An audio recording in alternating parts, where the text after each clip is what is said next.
fight fans? Big Tone MMA here, back with Teep to the Junk. How's it going, man? You got your bottle. I got mine. Thank you so much for sending this to me. I really appreciate it. Add it to my Fedor one up here. We're rocking. I'm jealous. I hate you right now. I don't have a Fedor one. I'm someday when I find my fortune, I will acquire myself a Fedor bobblehead. We'll hunt somebody down and get one for you. And I got this one, and I got some others which I got to bless people with, and also bless our MMA on Reddit for a contest. Couple there, and maybe work a way to get the Randy one because it looks more like Fedor than the Fedor one, except for the sweater. So I get the Randy one. Nothing like Randy. And get the Randy one, and then paint the sweater on there. Yeah, that's a good idea because that Randy one definitely does not look like him. So what does Hoyt look like here? I think he looks all right? I mean, he looks kind of like Hoyt a little bit. They got the stubble. Can you see the stubble? Yeah. I gotta respect that. Respect. I mean, so we got this is our second episode. It's the first one with video, though, and we're actually going to take it seriously this time. No, I'm just kidding. This is the real first episode. This is the real one. The other one, we got a mulligan on that. I was so sleep deprived. I was tripping by the time we talked, seriously. So he's got some sleep, and we're back to talk about Bellator 186. It's at Penn State, actually. We got a couple of Penn State alumni on here, some fucking killer wrestlers. Starting the featured prelim is a sick one. It's Logan Storley. He hasn't had a fight. I mean, he's had one fight leave the first round. All of his wins are by TKO or KO, and he's taking on The Ultimate Fighter contestant Matt Secor, definitely known as a Brazilian Jiu-Jitsu ace. 8 of his 9 wins are by submission, but he has been beaten by guys with good wrestling / sambo. And that's a bad night. This is his tough matchup. Yeah. It's a great fight. That's for Storley, though. I mean, Storley is just fucking killing people. He's just destroying souls, just shredding them apart, and then just, rolling up and smoking the remains. Like he's barely leaving anything left of the opponent in the cage. So, and this is a fire. This is a badass fight. Sikor's 9-4, and then he won his 2 amateur fights. Oh, I lost light here. Don't panic. You blacked out. Oh my God. Are you okay? I know, right? Magic. It's Halloween. You don't want to be caught in a dark car. Right. So Score has he's got experience, and but Storm Storley, 25 years old, just absolutely destroying people, and this should be, if he wins this impressive fashion against a seriously tough dude, for sure, then he's just put himself in the welterweight top 6 or 7, which is pretty fucking hard to do these days in Bellator with all the guys who've gone over, and plus the guys who've come up and the guys who've been there who never got that credit, like Spartan Koreshkov. He's a protege of Shlemenko, and he's fucking 20-2. And he didn't just beat the shit out of Bendo. He beat the shit out of everyone in his career except for Ben Askren on one of the fights with Douglas Lima. He's 1-1 with Douglas Lima, the champion there. Yeah. Fighting Rory. And Koreshkov never got his credit, but he's probably one of the 5 best welterweights alive. Well, this welterweight division, I think, is the best welterweight division out there. Counting the UFC, I think it's right there. And Storley trains with some of the best of the best. He's trained with Michael Chandler in the past. He's now out there with Ruthless Robbie Lawler.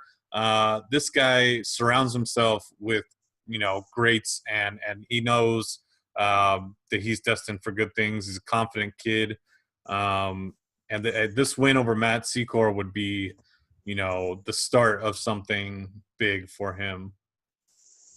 Right. This would be his I'm here, his arrival. Coming out party. Arrival. I mean, he's already arrived, and it was just an absolute killer signing by Bellator. Mm-hmm. But he's this would be definitely the coming out party where he's just now you can fully appreciate I'm a threat here against these guys, because that division, guys.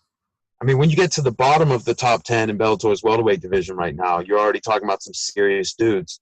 Like guys like Lorenz Larkin, like he lost two in a row to badass guys. But, he was like the UFC, he was like their number 5 contender, and he was 4-1 there. And the one guy who beat him left. Yeah. Tumanov, I think. He left. Yeah, so, like, true. of the guys who stayed around, he's still got wins over top guys who are over there. And he's not, you can't really put him in the top 5 now or even maybe 6 or 7 in Bellator, because that's how intensely packed that division is. It's one of the best divisions in the entire sport, Yeah. to me. Definitely. And the guys coming up, and you got guys like Storley, and you got Joey Davis. He's, I think, 6-0 amateur and 2-0 to pro. And he's just a phenomenal, 4-time national champion Division II wrestler who loves to throw hands. And so it's like a star in the making. Not just a badass fighter, but a guy who can wrestle the shit out of you, but loves to come in and throw bombs and has the backup fail-safe sort of. Yeah, and we actually talked to Logan Storley about his extensive background, in wrestling, as well as, what this fight will mean to him. If, fighting a guy that was on the Ultimate Fighter, if this is his biggest fight today, but a bunch more in this interview. Hi, Logan. Yep. How's it going, man? Good. How are you? Good. You got a big fight coming up here. In just a few weeks, kind of a step up in competition, I guess you could say, versus Matt Secor. He's been around for a while, veteran, fought in World Series of Fighting, was on the Ultimate Fighter, and obviously a ton of fights in Bellator. Did you ask for a bigger name? Is this what you wanted? Did you want a step up in competition, I guess? I'm ready for, the next fight. This is who they brought me. So, whoever they put in front of me, that's the next fight. So, to me, it doesn't matter. It's just getting in there and competing, doing what I've done since I was 5 years old wrestling. And just, stepping in and competing at the highest level that I can. So, I'm excited for this fight. Step up in competition, and he's fought a lot of good guys. So, I'm excited. I'm excited to go in there, and he's only been finished one time, so I'm excited to go out there and, make it a second time. Yeah, I mean, obviously you have that wrestling base. You're a 4-time Division I All-American, but you've come into MMA and pretty quickly. I mean, your first fight was in 2015. All your wins have been by TKO or KO. What do you owe all that quick success to? I spent a lot of time. I had 3 amateur. I've been around the sport of MMA since about my freshman year of high school, and just picking up the little things. I was, it's not like I was doing it full time or anything, but I've always been around the sport. I enjoyed watching fights. I watched a lot of fights. That's the same way with wrestling, is I always watched, just picked up the little things. And so, I've been around the sport for, 10 years now. And so, I didn't get to go out there and fight, the first couple of years, but I've always been around it. And with my wrestling base, I have a little different wrestling style with the scrambles and the way I get to my takedowns and my pressure on top. Made a good mix with MMA, and so that's what was a big early success for me. Is I knew it wasn't just, oh my gosh, I've never seen this sport before. Like what is this? And then I've worked with some of the best coaches in the world from the start, and been around good guys, world class guys, and I've got really good advice and really good training partners from the start, and so that's made a huge difference. Yeah, I mean, you got a great team in Power MMA, Bellator light heavyweight champ Ryan Bader, obviously CB Dalloway, and I believe were you training or sparring at least with Michael Chandler for a little bit as well? Yeah, I was at Power. I'm not there anymore. I'm now was in Power for a while. Then I was in Vegas, and now I'm in South Florida down here at 365 Hard Knocks with Henry Hoops, Robbie Lawler, Kamaru Usman, Gilbert Burns. So I got, some of the best training partners in the world and the best coaches in the world. So it makes a big difference. And so definitely my game has elevated a lot in the last year. Yeah, my mistake on that. Obviously, another great team down there in Florida, though. I mean, with you sound like you're a big fan of video. Have you seen anything watching Matt Secor's fights?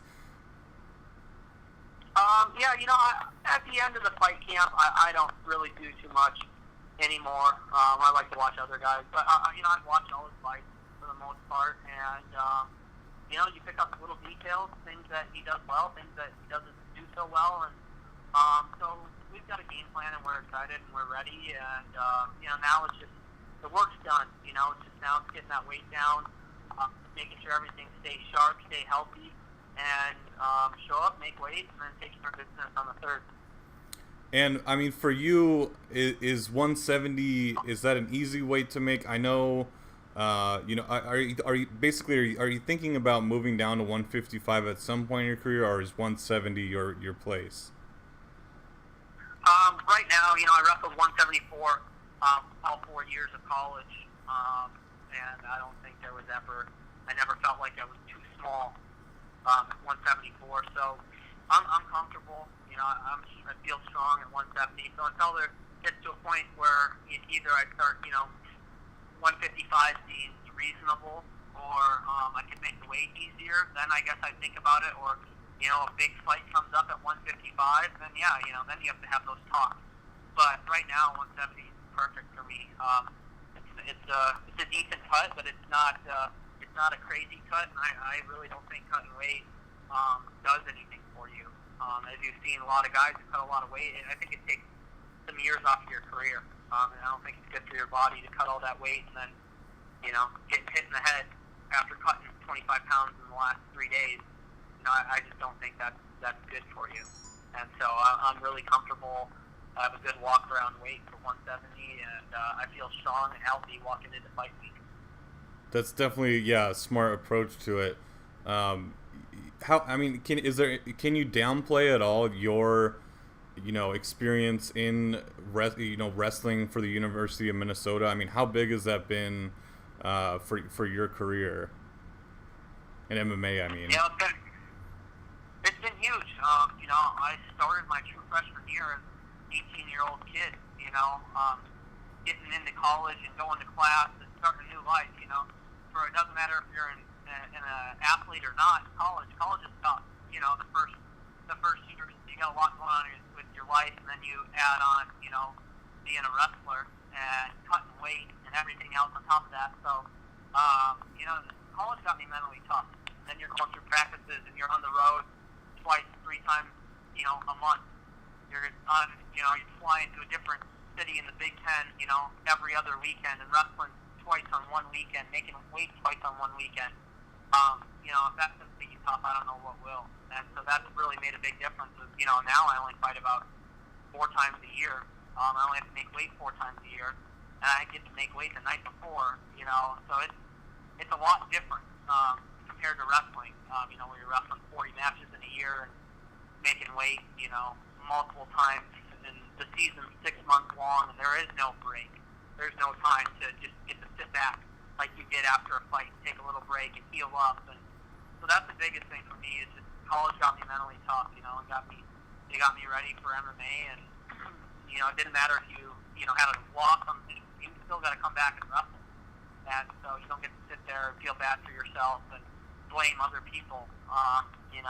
Wrestling is one of those sports where you either get tough and you learn how to be a good wrestler, or most guys just call it quits with the sport of wrestling.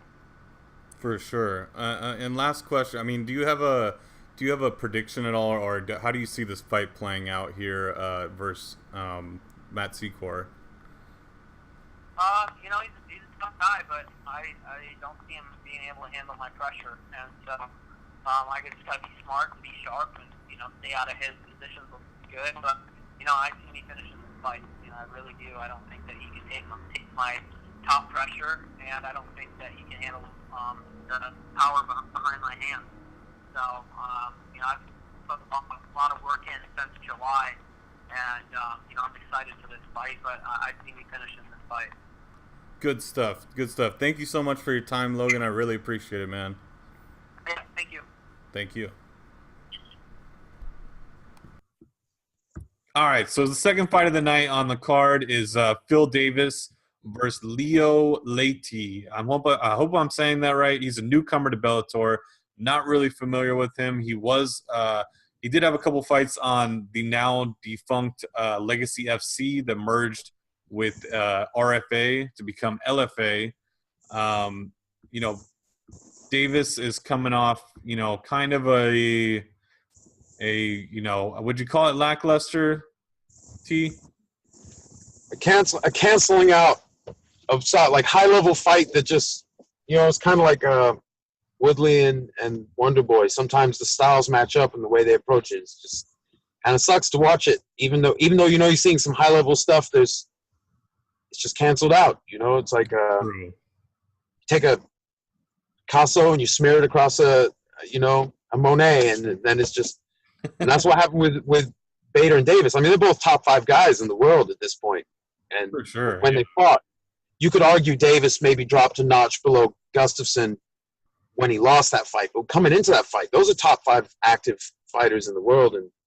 But it just, honestly, the fight could have gone either way. Not every fight is thrilling. Not every important fight is thrilling, and not every, unimportant fight is boring. Some of my favorite fights of all time meant nothing for rankings. Like True. Fedor fighting Hongman Choi. I mean, right. at open weight, and he's giving up 130 pounds, and the guy's like more than a foot taller than him. He's like 14 inches taller. His arms are as long as Fedor's legs, and I mean, if Hongman had won that would have meant something because Fedor was pound for pound number 1 in the world. But beating him didn't do anything. But that's probably my favorite fight of all time. I love that shit. I mean, honestly, body lock, gets fallen on twice, survives. Locks in the. I mean, it's the most iconic photo ever. And hanging off of this literal giant, David and Goliath. David and Goliath. I like it. I mean, the Bader Davis fight, it really could have gone either way. I mean, at least in my opinion, it was close. Differing opinions from different fans and people I know. Both scored it both different ways. I mean, it kind of looks like, and I don't want to disrespect Leite at all, but it kind of looks like let's get Davis a win and get him back in good graces, because he's fighting his Bellator debut, and he's a high level guy. Right. I mean, Davis is still top 6. I mean, you had top 6, 7, maybe flip with King Mo, because King Mo, his loss was a heavyweight, but yeah. I mean? And the same thing, the Phil Davis-King Mo fight, that was very close. That could have been scored either way, depending on what you prioritized. Almost like the controversy with Shlemenko and Mousasi, depending on what people prioritize, that's, Definitely. It could be either way. It's not like if Shlemenko won that fight, everyone would have been like, that's fucked up. They would have been like, yeah, man, he kicked his ass, but he wrestled to a win. But you know what I mean? It wasn't like, and so a lot of these super high level fights, they're not clear cut sometimes. There's just, the guys cancel out or they're not a threat to each other, but they are doing some high level shit. And with this, Leite he's 10-0, so he's not lost a pro fight, but he's 39 years old. And so he's he peaked athletically a while ago, but he's still winning, but he's about to run into Mr. Wonderful. And that's he's going to get Davis plexed or whatever. He's going to get, he's probably going to get smashed, but not because he's not a good fighter. It's just that he's older and he's fighting a Division I national champion. And Davis, I think it was 203. He was a national champ around the weight that he's fighting at. Not all guys are like that. DC was a national. Right. DC was fighting in 180 something, right, for freestyle and in folk style. Yeah. And then fought at heavyweight and fought at light heavyweight, but he couldn't make middle. I mean, his kidneys failed trying to make middleweight the last time. So, I mean, he's okay, but he's a guy with nothing to lose, honestly. He's not expected to win this fight, which makes him dangerous. I mean, he could pull off some crazy shit and make a name for himself, at this late point in his career if he's able to beat Phil Davis. That would be epic. That would put him right in for some sort of fight, maybe McGeary when McGeary's thumb heals. You know, like he could get in there like to be maybe a fight or two away from a title shot. But like one thing that's happening in Bellator is because they're still signing all the free agents, and Coker's like, yo, call us, you know. So like these guys that are coming up, there's an influx of talent, like the super prospects are maturing. There's an influx of talent from other organizations and from theater orgs like Shamrock FC and some of these companies that are just like, here, Bellator, you know, and the Road to Bellator series, and the NASCAR series did the Monster Energy series. So there's all this stuff. So like these divisions are extremely healthy right now. Even some of the ones that are more shallow. This isn't their deepest division, but there's a lot of great talent there. No, it's definitely not the deepest. But I mean, if Spike Force is known for one thing, it's crazy upsets. Honestly, I mean, we've seen a ton of them in Bellator's relatively young run already. I mean, it's crazy. Just any given night, anything can fucking happen. We'll see some crazy shit from time to every event. Almost, it's like we'll see some crazy shit. Right, and see something that you wouldn't necessarily expect. Like, I mean, people following all the detail might be open to the idea, but like if you're just kind of glancing at stuff, you wouldn't necessarily think that you're going to get the result. Like Daly doing some, you know, and then knocking out Larkin. That wasn't something that most people saw coming. No, I thought it was possible. Or Larkin even losing his first fight, the championship fight.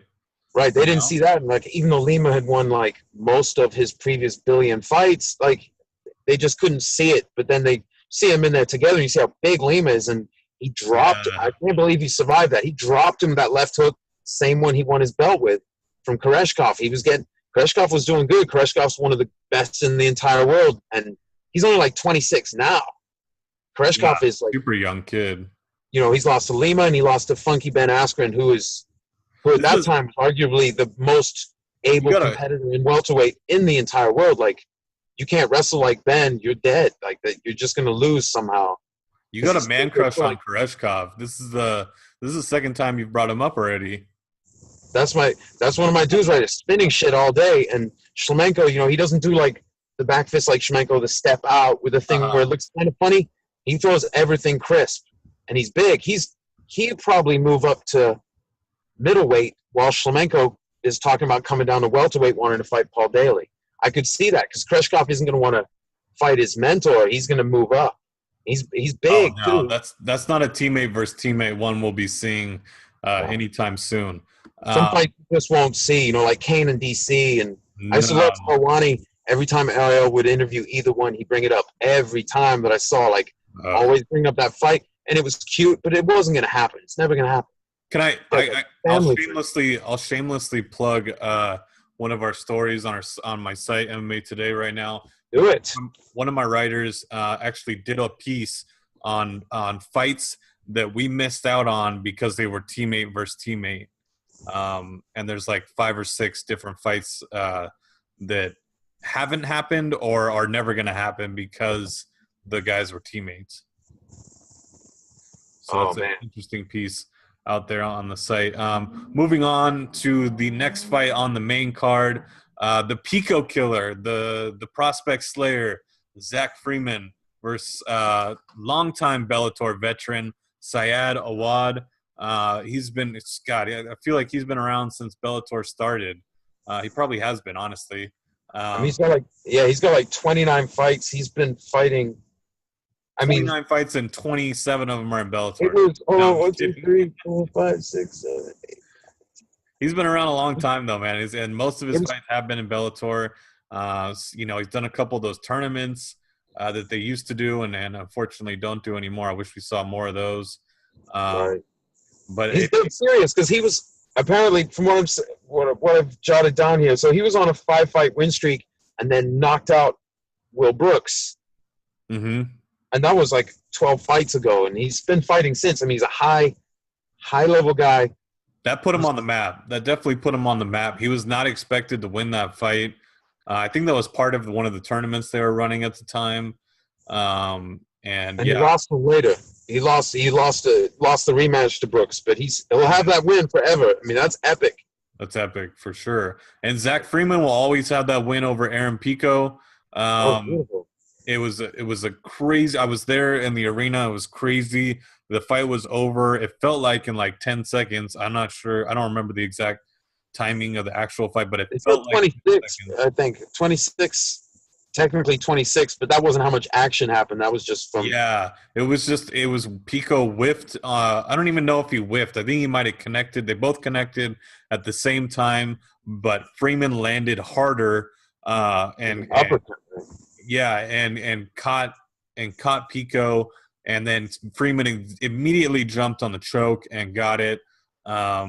Crazy finish, and I almost feel like Freeman is now being fed to the wolves because of that win. Because Syed Awad is a killer, and just a huge jump up in experience. At least I'm not sure about skill sets because honestly have not seen a lot of Freeman. He was more of a regional guy before his coming out party in Bellator NYC. But it does feel like, Bellator is like, oh, yeah, you're good. All right, here's Syed Awad to temper your expectations, Badass fight, but the great thing about Awad is you're going to get an action fight. Like his fight was at Brennan Ward. He lost that fight, but that was beautiful. That was a beautiful fight. Yeah, Syed Awad does not have. And they did it, and the one guy lost. But like those are the fights I really like to see a fight like that. It's conclusive. Like they were both like, we're gonna sort this now. That's why I'm a big fan of Paul Daly. Like he's like Manhoff and some of these guys. They may not be at the top of the top of the top, but they're elite and they always come bring a show. And Awad's a guy like that. And so Freeman's got his, he's 9-2 now with the win over Pico. He's 9-2 pro, and I think he went 4-0 amateur before that. And he's let me see what I got down here. So he's 6 feet and Awad's 5'11", and Freeman's been fighting since 2010, and Awad's been going since 2006. So they're both on a 1-fight win streak. So it might be like the wear and tear might make up for the experience difference. I think, like if Freeman wins this, as far as lightweight, like he's up there for. Yeah, that would be 2 big wins for him in a row. Who do you actually see winning this fight? I'm curious. Man, I don't want to doubt Freeman. I think Awad might just bang him out. I'm hoping to see them not grapple and just go at it. And I think if they do, It's funny you brought that up because Syed Awad in the interview I did with him brought that up as well. His last fight was versus Ryan Quinn, and Awad caught him early in the first, and it was like as soon as he felt the power of Awad, he just immediately turned into a wrestler, and it was just and it was frustrating for him, I think. But he'll touch on that in the interview. But I definitely think he was frustrated by that because he did want to put on a performance for the fans and wasn't able to. But he feels like Freeman is gonna. It might do the same thing, but he's really hoping for a bang it out kind of fight. So let's jump into that. Coming off pretty dominant victory over Ryan Quinn at Bellator 178. It didn't play out, I think, how you wanted it to. With him shooting for those takedowns after you rocked him, but nonetheless still very dominant. And now you're facing Zach Freeman coming off that win over highly touted prospect. How do you feel this is a step up or kind of like a step down in competition here? Honestly, I take nothing from Zach Freeman. I believe every fight in Bellator is good. It's just the way MMA is going, and it's all about, if you get some hype, you're the next big guy. They don't really go by, and I'm not saying just Bellator. I'm saying most MMA organizations right now. It's not, you could be on a 10-fight winning streak, and then who knows when you're gonna get a title fight. For instance, Tony Ferguson in UFC, I think he was on a 10, 11-fight winning streak before he got a title fight, which is crazy. And so I don't think it's so much about how many guys you see. I think it's more about who has the light on them. And right now,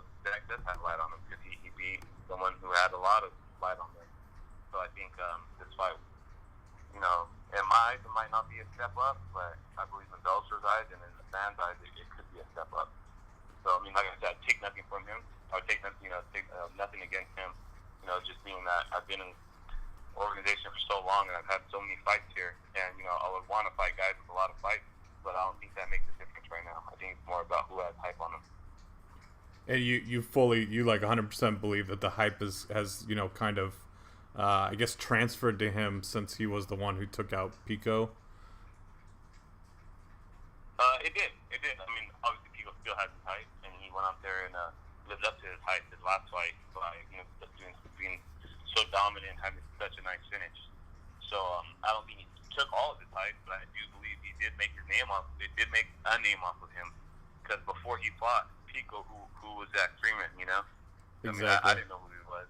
I just knew he was a guy that was going to fight Pico before he came in. But I knew who Pico was, but that's because Bellator pumped him up so much, and which I don't blame them, because kid's a future star. For sure. And I mean, your last fight was at that catch weight of 165. Your previous fight, you coming off that loss to Brennan Ward. I mean, how do you feel about moving, back? I mean, not like this is new for you or anything, but I mean, just how is it feeling getting back down there to 155? It feels good. It feels good because that's the weight that I'm the most comfortable at.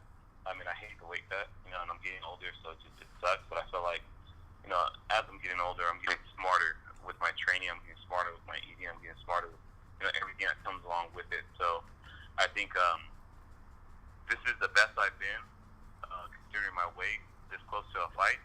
Usually I'm a little bit heavier, coming into the fight, but now I'm a lot closer than I usually am. I'm like right around there, but a little bit better. And I believe it just comes with experience. So I feel good that I'm fighting at this weight, and I feel good. I think I'm gonna feel a lot better once the fight starts, after I make weight. And I mean, how much could you really gather from Freeman's first fight in Bellator? I mean, I barely lasted a minute, I think. I mean, obviously, you can only gather so much, but what I did gather was, the bread and butter jiu-jitsu and his guillotine, and that's the first thing he went to when he had somebody hurt, and then obviously, and he's game, he's not going to sit there and let you, impose your will on him. People came in, he let his hands go, so I know I got to be cautious. I can't just go in there wild, because this dude's going to throw, and he's going to throw hard, obviously. So I do know he probably has some kind of heavy hands, and he's going to let them go when time comes, and as soon as he gets the chance, I believe he's going to jump on my neck or try to take me down. I mean, would you prefer someone who's game like that? I mean, not to say that Ryan Quinn isn't game, but I mean, you rocked him early, and then it was after that it was just he clearly wanted to take it to the ground and didn't want to tangle with you on the feet. Yeah, and I believe, honestly, that's what's going to be Freeman's plan. I believe he's going to be willing to stand with me, and then once I do catch him clean, I believe he's going to, his jiu-jitsu radar is going to turn on, and it's going to be get him down to the mat as soon as possible. So I have a feeling it's going to be a repeat of my last fight with just a different opponent. I believe Ryan Quinn's stand-up was a little bit better, and Ryan Quinn really attacked a lot. I don't see Freeman attacking a lot. I see him more attacking just to grab me, not attacking to, punching. I mean, I don't know. I mean, who knows? The dude could come out and start throwing kicks for all I know. So we'll see what happens. And then, I mean, also, on that same night that Freeman got his win, there was that really odd fight between Chandler and Primus. Obviously, the goal is to get to the title.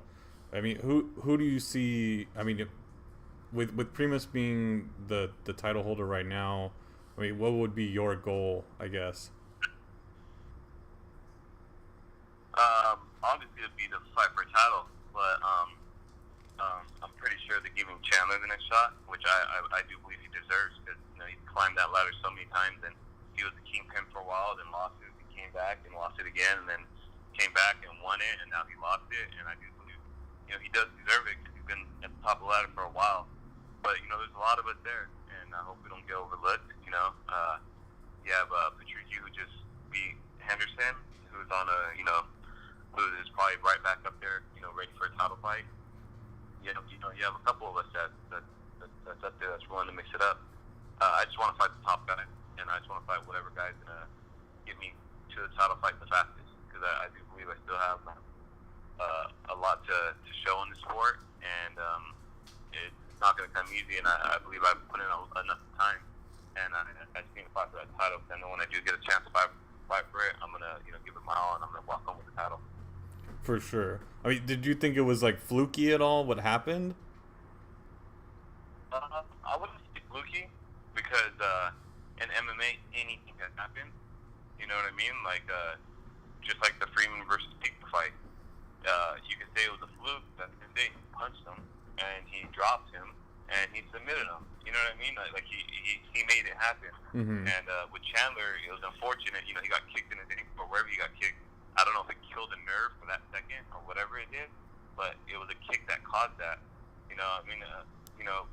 I thought he rolled it at first, but they were saying it was an actual kick that really caused it. So if it was a kick that caused it, then it is what it is. It's a fight. What if he would have kicked him in the face and knocked him out? Then would that have been a fluke? No, it's a knockout. You know what I mean? True. And last question. I mean, do you have any predictions, or do you feel this fight's going to play out a certain way? Matched up against Freeman. I mean, I do believe he's going to, after we let our hands go, he's going to do whatever he has to do to take the fight to the ground. And then once we hit the ground, I think he's going to realize that he fucked up. And I do plan on submitting him. As soon as we hit the ground, I'm going to attack submissions from wherever I can. And I don't want this to go to the judges' scorecards. I do want to finish him, whether it's on my feet or on the ground. And I do believe we're going to hit the ground, and I do believe I'm going to submit him. Great stuff. Thank you so much for your time, Syed. I really appreciate it. Cool. Thank you. Thanks. In the co-main event, we have the inaugural flyweight women's championship fight between Eliminator Macfarlane, and Emily Ducote. This is actually a rematch of a fight back in December of last year, where Macfarlane won a close, but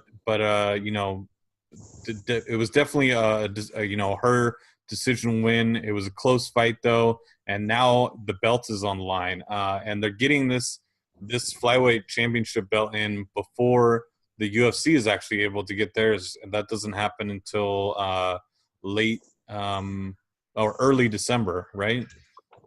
Right. So it's a monumental event for them. Macfarlane had an extensive amateur career. Like I feel like quite a few women have, more amateur experience than guys sometimes. And she just had a regional fight and jumped right into Bellator, and she's reeled off, 5 straight wins. She's kept pretty busy as well. Earlier this year, she did the Eddie Bravo Invitational Combat Jiu-Jitsu, which is really interesting stuff. You've never seen it. She beat fellow Bellator fighter Brooke Mayo, and then Invicta Invicta title contender Celine Haga for the inaugural EBI Women's Flyweight Championship. So she's definitely kept busy preparing for this fight. Huge fight. How do you see what are you seeing in this matchup here, in this rematch? Do you think it'll play out differently, T? Well, I mean, this was like her. She said this was her hardest fight, and these are 2 badass women. And Macfarlane, I mean, she's won, counting pro and amateur. She's on an 11-fight win streak. So every MMA fight she's had, she's kicked asses. And she says this was her hardest one. So if you're going to do an inaugural title, and you got Ducote, racked up a couple wins since losing to her, then you try and take the best in your division. Boom, there you go. And it's like there are other fighters in the division that show promise, but this was really the right title fight. I have no idea what's going to happen. I'm going to be watching, but I'm actually going to try. I'm going to watch it on the peak the alcohol consumption for this fight, because I think it's going to be pretty intense. And, yeah, I mean, the first fight was, crazy. Ducote hurt her in the first round, and then McFarlane just took over the next two rounds to win, a pretty decisive decision, even though, not all decisive decisions, just because it's a decisive decision doesn't mean the fight wasn't close and exciting, Like, it's sometimes that's how the rounds work out. That she won those two rounds and Cody hurt her in the first. But I think this is, monumental that they're getting this championship fight in before UFC. There's former UFC fighter Valerie Letourneau, who will probably be the first challenger to whoever wins this belt. And that'll be a really interesting matchup to see as well. Right, yeah, and Yankova's at that weight, right? Yankova as well. Yeah, a lot of people thought At that weight. I mean, she's not at that weight, but she should be. If she could get a few pounds down, she would make that weight. Didn't she have some trouble with that? Yeah, she's had a couple of bad weight cuts for sure.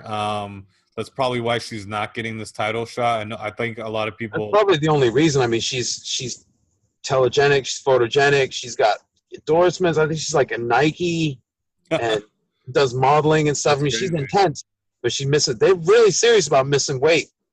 Like Bellator, whatever they're flexible about. When you miss weight, they really don't appreciate that. It seems to show. You can't be fighting for the title if you can't make weight. I mean that's just not going to work, right? Right, but if you look back at their booking history, if you're a fighter who misses weight, they're not too keen on that, As they should be, honestly.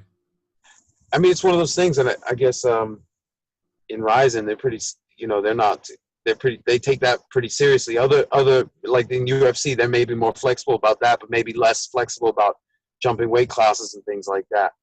But yeah, making weight is just part of the deal. So like Yankova, she's awesome. They should just start 135 if she can't make whatever. Yeah, fight at your weight. Fight at your division. Add to do super fights, just special one-time fights, because she's the hotness. You just got to get her working. Like if someone fits in between, just make it work. Ryzen does that. They're not worried. They're not like, oh, you're like, you're optimal in the middle of this giant weight bracket for your body type. You just can't be viable. No, you just put something together, make it happen. For sure. And so, McFarlane actually trains just down the road from me here in San Diego, with some great coaches at San Diego Combat Academy.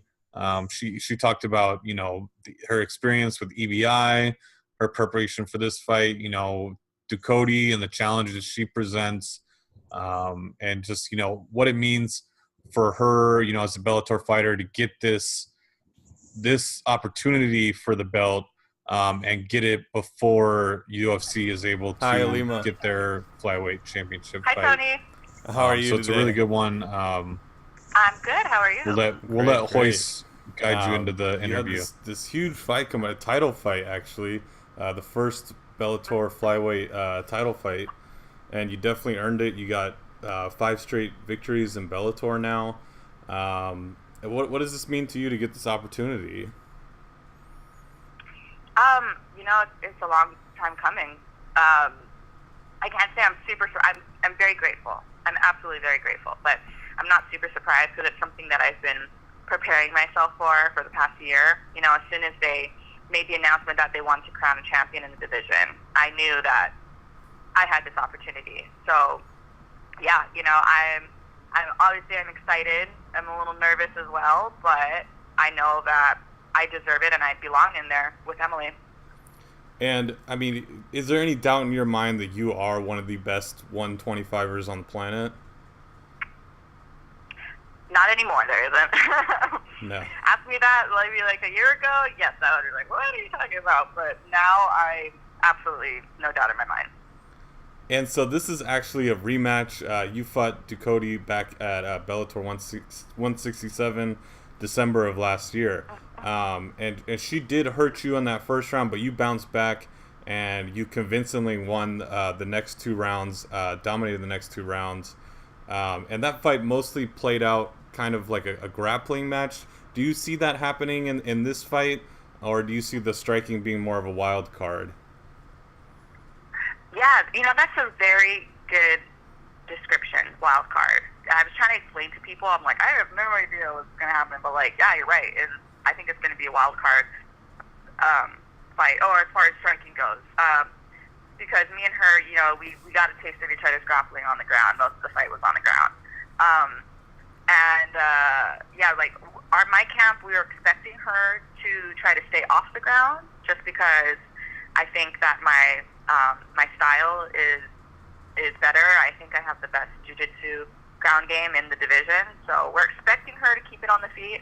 But like you said, it could be a wild card. Who knows? For sure. And I mean, I noticed that you did earlier this year take on Eddie Bravo Invitational, and you did really well there. What was that experience like, and was that in preparation for this fight, or was that just something you did, for yourself? So I actually didn't know about this fight. So that was just for me to stay active, pretty much, because I think we knew that we were going to fight later in the fall or in the winter time. So yeah, so that was for me to stay active, and also jiu-jitsu is my first love. I'm a 10th planet jiu-jitsu freak, so when Eddie asked me if I wanted to participate, I'm like, hell yeah, I do. Like, I got to represent all 10th planet for it. So yeah, but I'm really happy I did that. And then right after that was when I got the call, like, all right, you got the title fight. So it worked out nicely as far as timing. But yeah, like you said, like I've been staying active. I did the combat jiu-jitsu for EBI, which was amazing. And two, I got to go against another Bellator fighter and two other MMA fighters for Invicta. So that was nice. And then I stayed active with Gracie Worlds. I won that. That one I also competed against another MMA fighter, Liz Tracy. So yeah, I feel like just staying active with jiu-jitsu tournaments and whatnot really helped me prepare for this title fight. Yeah, I was gonna say you did face some pretty big names in the women's MMA world, and Brooke Mayo and Celine Haga did really well at the EBI. Obviously, you train at you're still with San Diego Combat Academy out here in San Diego, and yep. Great coaches over there. Obviously, the 10th Planet Jiu-Jitsu and Manolo Hernandez, Liz Carmouche, and Richie Martinez, Gio Martinez. How have they? What are they focusing on anything in this camp, or is it just kind of business as usual? The same. No, we definitely made adjustments in this camp. So and that's what I really appreciate about all the trainers is that for example, this morning for our 10 o'clock jiu-jitsu class, Boogie was like, okay guys, we're going to go over leg drags to leg staples to DARS, and he's like, I want to do this to help Ilima for her fight, blah, blah, blah. So they definitely make adjustments to help the fighters who are in camp, which is really nice. And then as far as any other adjustments we made for camp, we definitely been focusing a lot on my striking with Bill Crawford.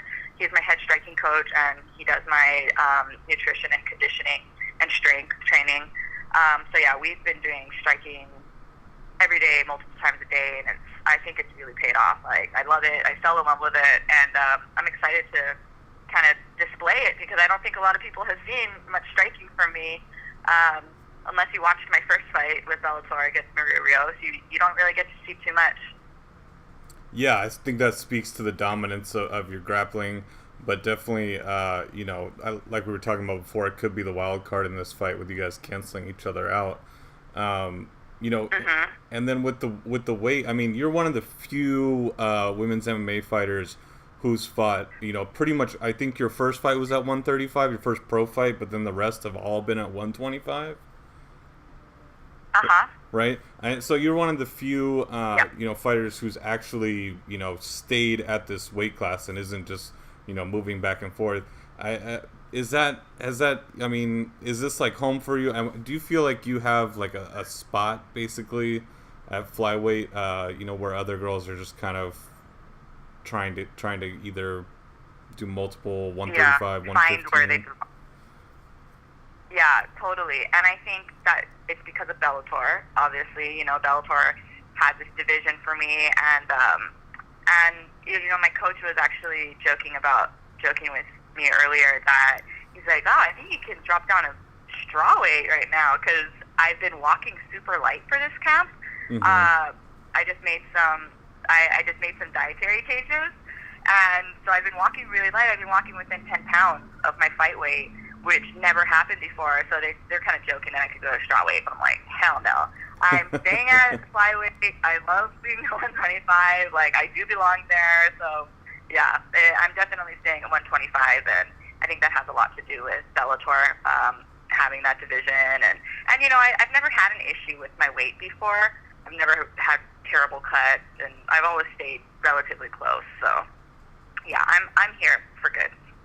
Yeah, I mean, and that sounds like it sounds like a smart choice. A lot of people, killing themselves to make weight, and you decided to go, and stick to something closer to your weight class. With the flyweight, I mean, and you're not thinking. I mean, you're obviously not thinking about going up to 135. No. And I'm like walking up 135 right now. For sure. And UFC doesn't even have a flyweight champ yet. Do you feel like this is a statement, kind of, that you guys are gonna have one before they do? Oh, absolutely. I think that the UFC definitely feels threatened by us, and that's kind of why they created the division. So, all those girls, all those flyweights that are now in the UFC and on Tough, like, they should be thanking us really, because the timing of everything was crazy.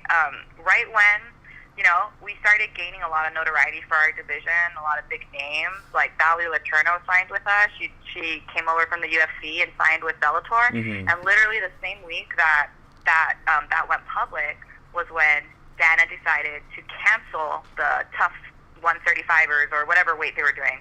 He canceled it and created an entirely new division. So yeah, I totally think that it's a statement, that, hey, look, like, we started this division and started gaining momentum, and now, the UFC felt threatened, so they started the division, but we're still going to be crowning the champion first, and whoever wins is going to be the best female flyweight in the world. Yeah, what a coincidence that they decided to make that change right after. Any predictions for this fight? Okay, so ideally, my prediction would be I want a submission finish or a TKO finish within the first 2 rounds. And that's totally like my ideal prediction. But realistically, though, it could be just like our first fight. It could be back and forth. It could go all 5 rounds. Me and Emily have really similar fighting styles, and we both have really good conditioning. So, it could realistically go to the judges again. But yeah, I'm looking for the finish this time. I want a decisive win over her. It wasn't. I mean, I felt like I had won that first fight when they were announcing the winner, but I was still nervous. You always get nervous when it goes to the judges. Even though you feel like you did enough, you still get nervous. And yeah, this time I want it to be a decisive win. Got it. Good stuff. Thank you so much, Ilima, for your time. I really appreciate it, and good luck. Just about a week and a half from now. Yeah, have a great rest of your day. Thank you. You too. Thanks. God, babe. Prospect watch. So the hot prospect for this card is in his promotional debut, Taiwan Speedy Claxton. He's a 7-0 amateur. He's 24 years old. He's a featherweight. And he actually, if I'm remembering correctly, he called out Aaron Pico. He wanted to fight him for his promotional debut. They didn't go with that. They switched it up. He's fighting Johnny Bonilla Bowman, who's 1-0 pro, 1-0 Ami. He's making his promo debut. He's trying to make a big splash here. Undefeated amateur.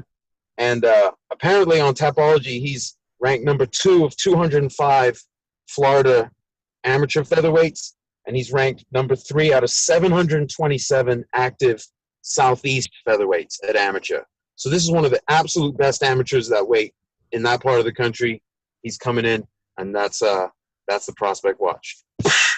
Prospect Watch. I like it. Yeah. Bellator prelims are always, you just go to Bellator.com. They're free. And I think you watch them from your phone too. They got that new app out there. So definitely check those out. And then we move to our main event. The main event, another belt on the line. It's a doubleheader title fights we got here. Ryan Bader, former UFC contender, taking on England's Linton Vassell. I think I might have called him Vassell in the past, but thankfully T corrected me. It's Vassell.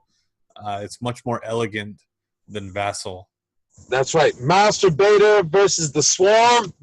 This is going to be some ill shit because Vassell just dominated McGeary. Davis. I mean, Davis did a number on him too, but he didn't finish him, and it's like, whoa, you just finished McGeary. Like that's not happening in his career. So this guy's intense, and he's like fucking 6'4". He's got like an 82. He's ginormous. Wingspan. This is a fucking pterodactyl. An English pterodactyl with a giant plate head, and he's coming in for blood. But in his way is the Master Bader, and we know Bader's a fucked up level of difficult guy to fight. I mean, he's in his last, he's won like 8 of his last 9. And, he just lost to Rumble Johnson. But everybody loses to Rumble Johnson if you're not the great Daniel Cormier. So you can't even really hardly – everyone loses, since Rumble stopped trying to cut like 400,000 pounds of weight in water weight, or gutting. I don't know what he was doing, like scooping out his innards, donating blood. I don't know how he ever made welterweight. Like you can look at his head and be like, you have a heavyweight head. You have to at least be a couple brackets above where you are. Somehow he lived, but it destroyed everyone at light heavyweight. And then came over to Bellator and beat who we were just talking about, Phil Davis, who's also fighting on this card to get that belt. And interestingly, Davis was the one guy who made it the distance he lost to Rumble, but other than DC, he actually went the distance. He lost to UD because he's kind of springy and hard to pin down, and he's a really good wrestler, so it's not like you can just manhandle him. And so he actually lived through that fight where Bader couldn't, but then when they fought heads up, Bader did enough where the judges saw both times. But were they both split decisions? Yeah, that's why MMA math doesn't work, because it's a game of matchups, honestly. It really is. Styles make fights, and among the elite, styles and body types make fights, and other circumstances, Yeah, when it comes to close competition, it really is style make. There's a point where talent just takes over, but at this level, it's more about the matchups, honestly. And this is a great matchup because Linton Vassell, I mean, he really did a lot with that win over McGeary. It catapulted him to where he is now. And I think he has a good shot at overthrowing Bader. Honestly, it would surprise a lot of people, especially the hardcore UFC fans if he did. But I think he has a good shot. I still am kind of leading Bader. He can nullify someone's wrestling game, as we saw versus Davis. He completely shut him down. Right. That's Vassell's sort of like, he wants to throttle the guy, but it's gonna be a hard thing. But he's enormous. Bader's a big ass dude, but Vassell, he's got his own zip code. This guy, and it may happen. We don't actually know. That's why this is very compelling, because it's both guys are coming in on win streaks. Bader, I mean, you've got to rank him in the top 3 in the world at this point, because he just beat Davis, and who was top 3 or 4, because Rumble's retired. Jones is disgraced. He's gone. So you got DC, and then maybe Gus, but probably Bader, probably DC, Bader, Gus. You're probably looking at the number 2 light heavyweight, or at least number 3, if not number 2, because you can't. Who else has done more? They're gone. Jones has just fucked his whole career up, and Rumble's selling weed. Or what is he doing? Yeah, you got it right. He's selling weed. Yeah. Hey, good, more power to him, man. It's a funny game, man. But yeah, More money in weed, less head trauma, more money in weed these days. yeah. Everybody thought he was gonna go to the Raiders. I don't know, play football or something weird like that. But it turned out to be a joke, apparently. Yeah, I don't think maybe his PR people were like, just throw that out there, and you'll get some free love and interest. Hey, who knows? See if we get an offer to play running back for the Raiders. No, I'm just kidding. Hey, I'd watch. I don't know. He doesn't have the stamina for that, though, does he? No, he'd gas out after the first carry. He doesn't. No, he doesn't. He might be good at a different position, linebacker or something, But, 205, I feel like we just kind of talked about 205 because Phil Davis is on this card. It's not exactly the deepest. To be honest, it's just not the deepest division in Bellator, but it does have some big names at the top. And these are definitely 2 of them. Vassell's making some waves. He's got the English fan base behind him. Bader, everybody already knows Bader. And so this is a clash of guys. And then, who knows where the winner goes from here, There's a lot of matchups to be made either way. Right. Exciting stuff that could happen. And you have like a light heavyweight, like they have some guys, but they don't have a bunch, because there's also King Mo. People laugh at him because of the crown, whatever, the nipple rings. What was it Rampage was saying? But he's a badass dude, right? Very high level.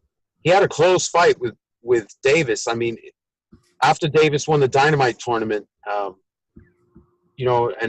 Gary was hurt, so he fought King Mo, and King Mo's on a 7-fight win streak, and Davis snapped that streak, but that was some close shit. And he went up and then went to the Rising tournament, and although he got dang from the Crow Cop, that was great. And we still got guys. You still got guys like Chael Sonnen. Right, you got Sonnen, like him or not, he's still good. He's still hanging around. He can still do it. He's high level, and he talks a good game, which always adds bonus grandmaster points for getting bookings. But there's Bondelay is still there doing his thing, but they've got Nemkov, Vadim Nemkov. Oh yeah, from the Bellator team. I think he's 8-2. That's a serious dude. He's gonna be a force. And then Bubba McDaniel, who was supposed to fill in versus McGeary, and then that fight just fell through. But he's still, he's under contract now, and that's definitely a guy. Maybe they have him fight Nemkov. That would be. I don't think Nemkov's booked right now. There we go, matchmaker. He just won, I think, at 182, Bellator 182. I think he won. So they could, boom. But their matchmaking team is on point.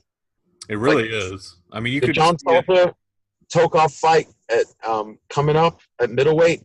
That is choice. That is 2 red hot guys. The winner of that could easily get a title shot. And their middleweight division is highly underrated right now. On top of that, they got a lot of the next plenty of good events to close out the year for sure. The Ireland card is after this.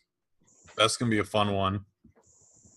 So just want Makia to keep winning and hopefully fight Gallagher. Is it Gallagher or Gallagher? Because I hear different guys say it differently. I think we're allowed to say Gallagher because we're Americans, but the English people say Gallagher. It is Gallagher? All right. No, I don't think it is Gallagher. I think it just depends. It's one of those names that can just change, depending on who you're talking to. Right. You can just improvise. Improvise. I've heard it said both ways by credible people, so I'm like, come on, guys. Pick the way. If it's really malleable, all right, whatever. Who cares? But I want to shout out my man Nolan King, known as MMA Kings on Twitter. King. Yeah, breaking news on Twitter. He actually did a really good interview with Vassell. Vassell's a great guy. The interview should be up on MMA Today by the time this podcast comes out, so check that out. We can stick the link to that in the comments too. Yeah, we'll have it in the YouTube description upload. below, as they say, for YouTube videos. That's what all the YouTube vloggers say, right? So I think so. we got all that, and yeah, that's pretty much our show. We'll be back hopefully next week to recap this event and get into the next one. We'll just keep rolling along. That's right, and we're gonna be stunned by a night of pure violence, control chaos, and it's gonna be magical. There's a lot of big things going on. You almost can't miss a card now, because all these hot prospects are all maturing at the same time. Till next time, play the outro. Play the outro.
Got this big fight coming up in Pennsylvania. Actually, you were born in Harrisburg, Pennsylvania.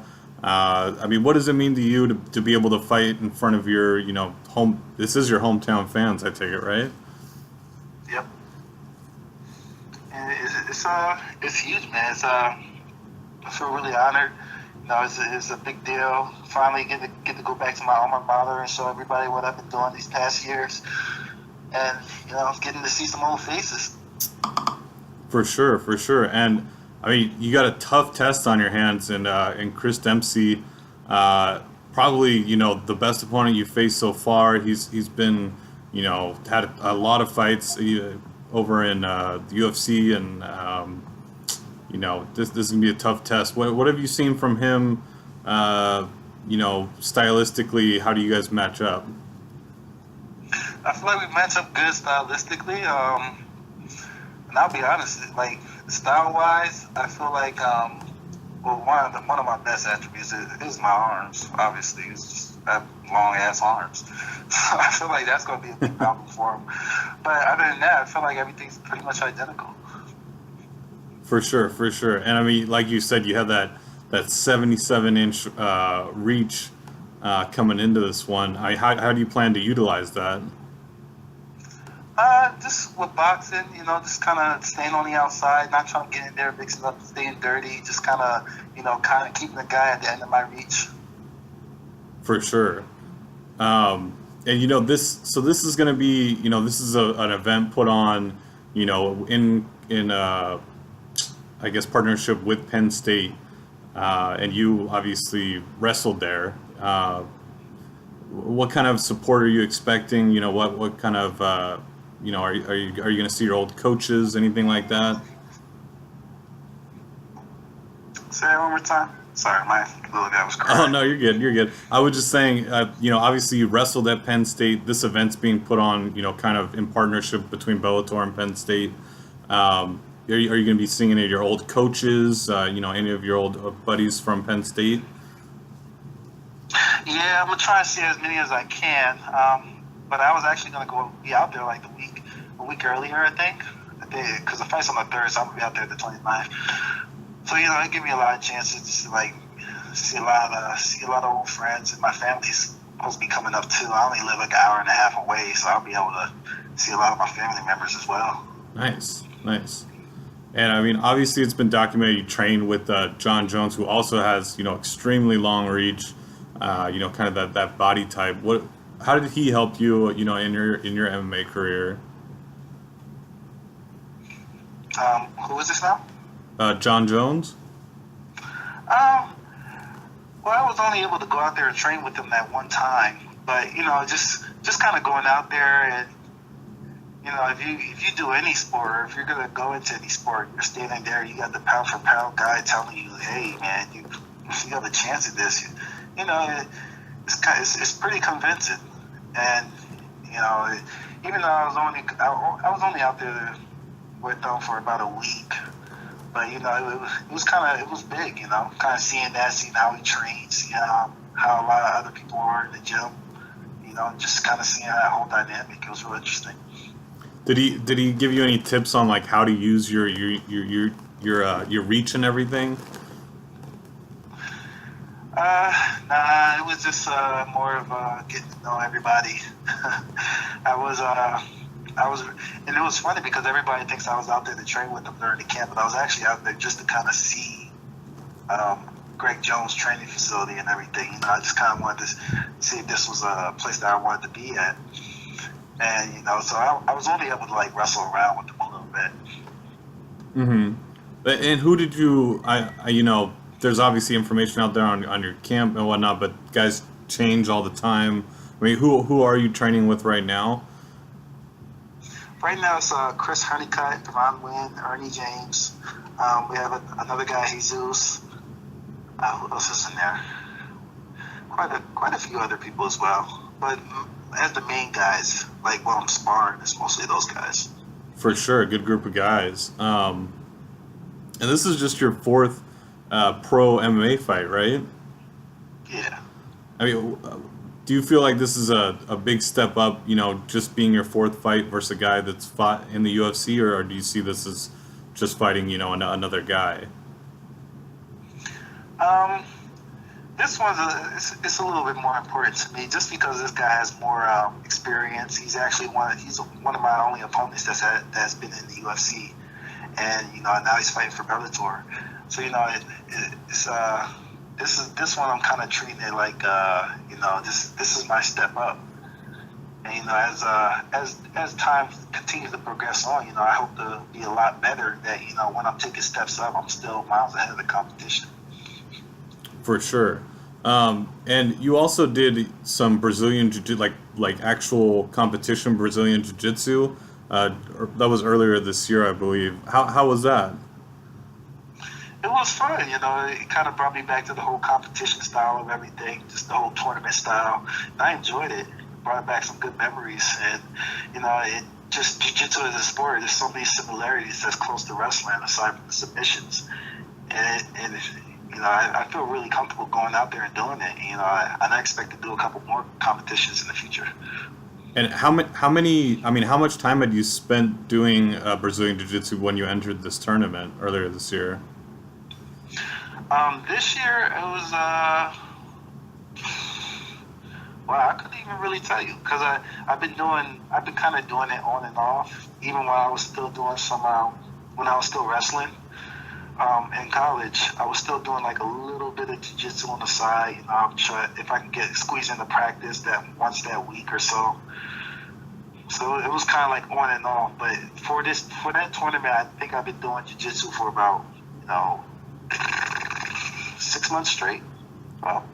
Yeah, and you placed second and with the blue belt division. That's really, really good, man. Awesome stuff. All right, Ruth, thank you so much for your time, and good luck just about a week or two out from your fight.